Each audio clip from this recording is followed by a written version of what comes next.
I'm going to show you how to use just 2 ingredients to whiten your teeth at home. You don't need to go to the dentist and do this very expensive procedure. You also don't even need to buy those whitening strips. This remedy is going to cost you about $3, and it's super effective. If your teeth are a bit stained, like yellow from coffee, tea, red wine, or just getting older, this will be a great solution. After the recipe, I'm going to also talk about oil pulling and also some fascinating information about leaky gums. You can actually have a situation where you're getting bacteria that goes into your gums, into your bloodstream. So that's going to be very important to learn about that. If you want to make your teeth super white, there's 2 things you need to have. Number 1, you need baking soda. I found baking soda at the store for $1.79. This will add a certain texture to this paste to allow you to scrub your teeth and help remove the stain as well as plaque. It's gentle, it's non-abrasive. Number 2, you're going to need something called hydrogen peroxide. I recently found some for $1.60 for an entire bottle. Now, it's very important that you don't get the wrong hydrogen peroxide. You want the one that says 3% or less.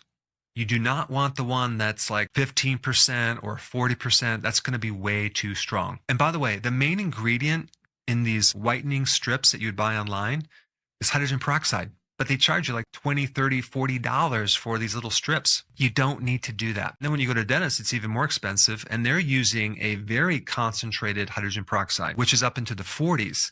The problem with that is, yes, it does work on making your teeth whiter, but that super high concentrated hydrogen peroxide on your gums with the ultraviolet or LED lights that they put at the same time that intensifies that chemical reaction can really mess with your gums and dehydrate your actual teeth to the point where now you have this sensation in your teeth that they hurt because the concentration is too high. Yes, it'll work a little faster, but you don't want to put that in your mouth. Here's what you're going to do.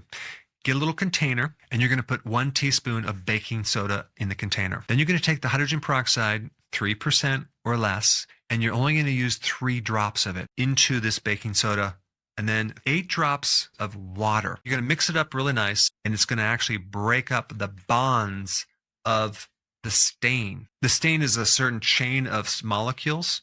Well, the oxygen will break that up and release this pigment from your teeth, causing you to have whiter teeth. This is why hydrogen peroxide is so important. Then you're going to mix it up, take your toothbrush, and gently polish the outside of your teeth, the inside of your teeth.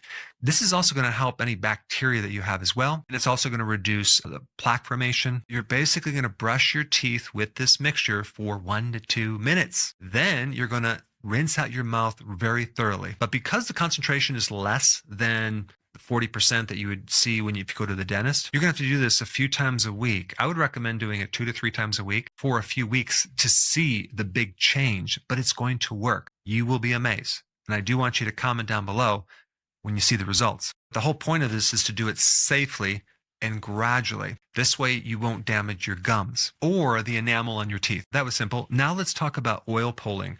You probably have heard this on the internet where people are taking coconut oil and they put it in their mouth and they kind of swish it around for a period of time, right? What is that doing? What is that all about? This is actually an ancient practice. And they didn't just use coconut oil back then. They used sesame seed oil, so you can do that too. But coconut oil is less bitter and it's more of a pleasant taste, and it will work because what you're going to do is you're going to take some coconut oil and you're going to keep it in there for 10 to 20 minutes. You're just going to keep swishing it around your mouth. Coconut oil is very high in something called lauric acid, which is a very powerful antimicrobial for bacteria, fungus, candida, and especially the microbe in your mouth that causes bad breath. And there was even a study in the Indian Journal of Dental Research showing this procedure as effective as prescription mouthwash in reducing gingivitis. Most people do it like 3 times a week. I want to talk about something even more interesting.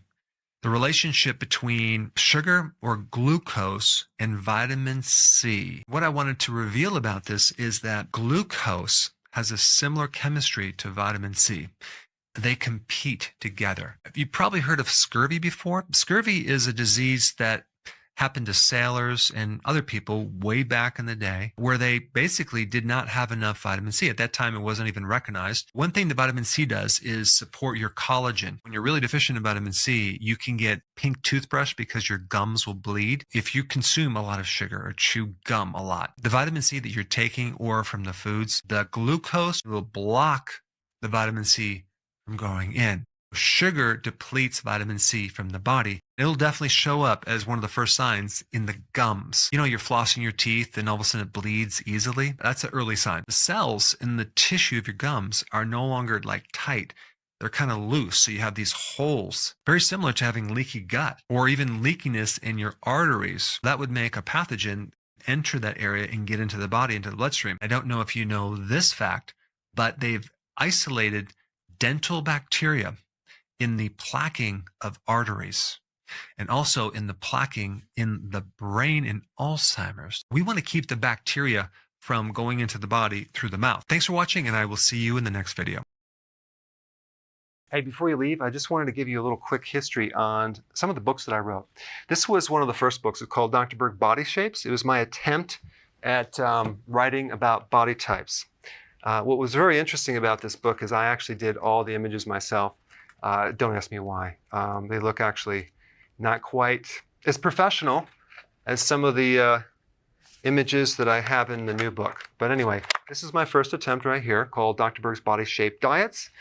And then I wrote a book more extensive called The 7 Principles of Fat Burning. I don't even have a copy anymore, actually, because it's outdated. The next book, I put about 1,000 hours into this one right here called The New Body Type Guide. Major updates on the body types. I put a lot of energy into this. It has professional images, graphics, all sorts of things. Now, the problem with this book is it doesn't really describe what this is really about. Body types are only a small portion of what's in this book. And that's why I changed the name to the Healthy Keto Plan, okay?